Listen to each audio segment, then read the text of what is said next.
Local 4 News starts now with a breaking news alert. We are following several breaking stories at this hour. It's something so many have been wondering. Who bought that billion-dollar winning Mega Millions ticket from a Novi Kroger? This morning, we have an answer. And the Biden administration has just announced FEMA is moving into Ford Field, making it a mass vaccination site. We're going to go live there in a moment, but we begin with a major vaccine change here in Michigan. The state is expanding access to all adults. The state says everyone aged 16 and up will be eligible for the vaccine on April 5th. People 16 and up with certain medical conditions will qualify on March 22nd. Now, that is the same day everyone 50 and up becomes eligible to get the shot. Again, 16 and up are eligible on April 5th. We are going to continue to follow these breaking developments throughout the day. And also breaking this noon, the Biden administration has made it official. Ford Field will be home to a mass coronavirus vaccine clinic with the help of FEMA. The White House Coronavirus Task Force just made the announcement, saying 6,000 shots per day will be given out there. Sean Lay working the story, and let's bring him in. What are you hearing about how this is all going to work, Sean? Karen, we broke this story February 22nd at the building behind me. Beautiful Ford Field being opening the doors here for a mass vaccination site. It'll begin on March 24th. I want to repeat, Karen, for everyone at home, exactly what you just said, that in Michigan, all adults will be eligible, all adults, for the COVID-19 vaccine starting April 5th. Starting on the 24th of March, the doors here at Ford Field will be open as a mass vaccination clinic. This site, located at Ford Field, home of the Detroit Lions, has the ability to administer 6,000 shots per day. The local Ford defenders first telling you back on February 22nd that officials from FEMA were touring Ford Field and planned on making the stadium a massive COVID-19 vaccination site. Today, sources telling the defenders early this morning that the feds are now making that official, that the home of the Lions will become a home for, hopefully, wellness for so many here in Metro Detroit and beyond. We are told that this will serve the entire southeast Michigan region. Just last night, President Biden laid out the government's plans to speed up the vaccination process, and using Ford Field will be a big part of that huge effort. Let's talk about some numbers of people. Ford Field, when the doors open here on the 24th, they hope to vaccinate 5,000 people a day inside and have 1,000 doses out in the community with kind of strike force vehicles going out to reach our most vulnerable. 1,000 a day. That would equal 1,000 a day. Karen, the biggest question right now, how do you sign up to come to Ford Field for a vaccine? The White House, the state, not announcing that yet. They're still working on that very important detail. As soon as we get the news on how you sign up for that, of course, we'll have it for you right here on air and online. Karen, great to see you. Back to you. All right. Always appreciate your hard work. Thanks, John. Also breaking, an Oakland County Lottery Club has claimed the largest prize in state history. The Wolverine FLL Club matched all of the numbers drawn in the January jackpot, hitting for $1 billion. Now, its 4 members will split the lump sum of $776 million. Larry Spruill live at the Kroger on Grand River in Novi. Larry, I guess it wasn't you, right? No, it was not me, Karen, as a matter of fact. But actually, I was here the day that the winner was announced, or that they had a winner. Somebody bought the ticket here in Novi, and we were all wondering who was that lucky winner or winners. And today, now we know. Now, let's take a look at some of the video from the press conference from the Michigan Lottery Association from earlier today. Now, they announced that an Oakland County Lottery Club claimed a whopping $1 billion Mega Million jackpot ticket. Now, the winner or winners are a 4-member team of the Wolverine FLL Club.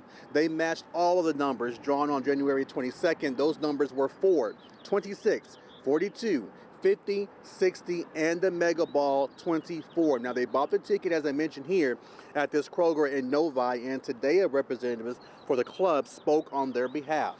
Take a listen. I believe that this is multi-generational. This is not just generational money. This is multi-generational. Education's important to them.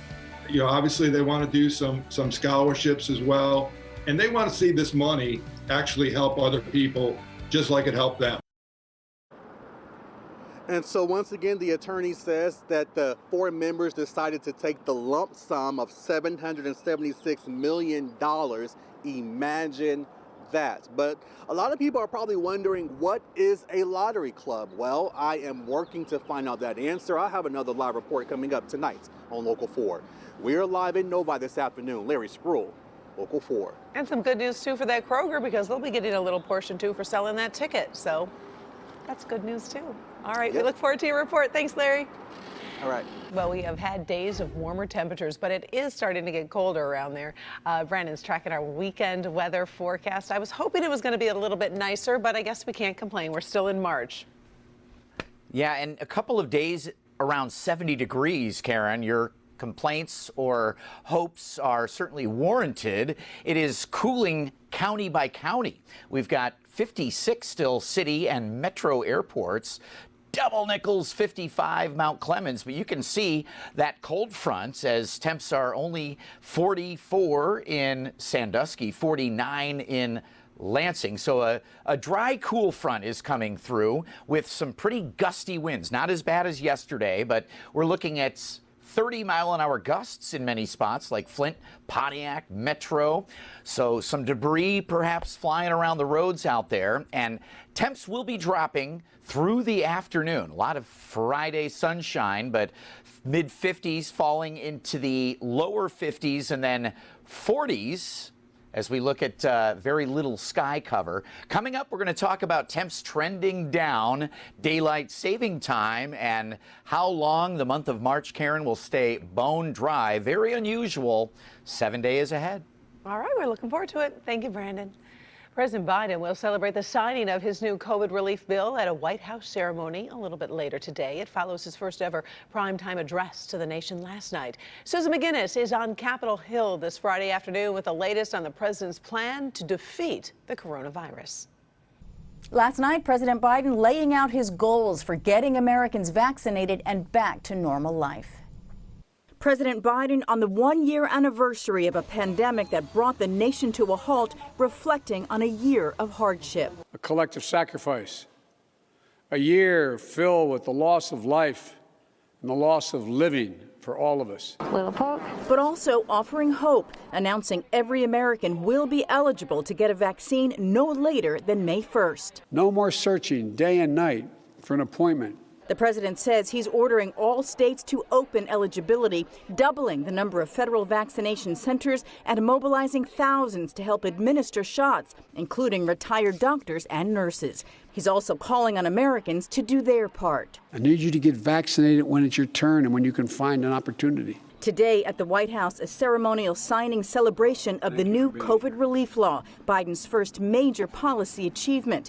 Republicans argue $1.9 trillion in aid is too much and isn't targeted enough. This isn't a relief bill. It's pretty much a payoff for Pelosi's political allies, and it will be the American people paying the bill. Despite opposition, the president believes gatherings can resume by the 4th of July. From the bottom of my heart, I believe there's nothing we can't do when we do it together. After a staggering 500,000 Americans lost, a sign that life will return to normal.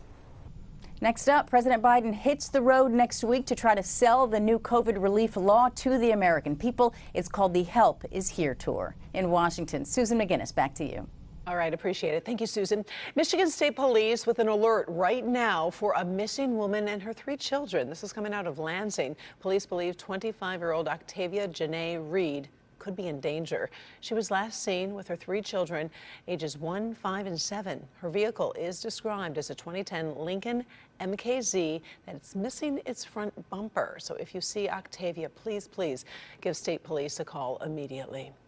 Monroe County Sheriff's deputy is hurt after being involved in a crash. Sky 4 over the scene this morning at the intersection of Dunbar and Dixie Highway. Investigators say the female deputy was heading west on Dunbar when she was hit by a pickup truck. The deputy and the truck driver were taken to the hospital with non-life-threatening injuries. There's another big freeway closure this weekend. Get ready. This one on I-94 in Detroit. MDOT is closing I-94 between I-75 and Conner Avenue. They'll be demolishing the Cadillac Avenue overpass above the freeway. I-94 will close down tonight at 9. Should reopen Monday morning. Of course, we'll keep you updated on that. There will be lasting ramp closures on Gratiot and French Road as construction of the bridge continues. New York Governor Andrew Cuomo facing mounting pressure this afternoon from his own party to resign. And he's not just in political trouble. He could also be facing a police investigation. Very new information on the sexual harassment claims against him coming up. And it's disturbing video. Passengers coughing on an Uber driver and stealing his phone. This afternoon, there has been a break in the assault case that's making headlines all around the country.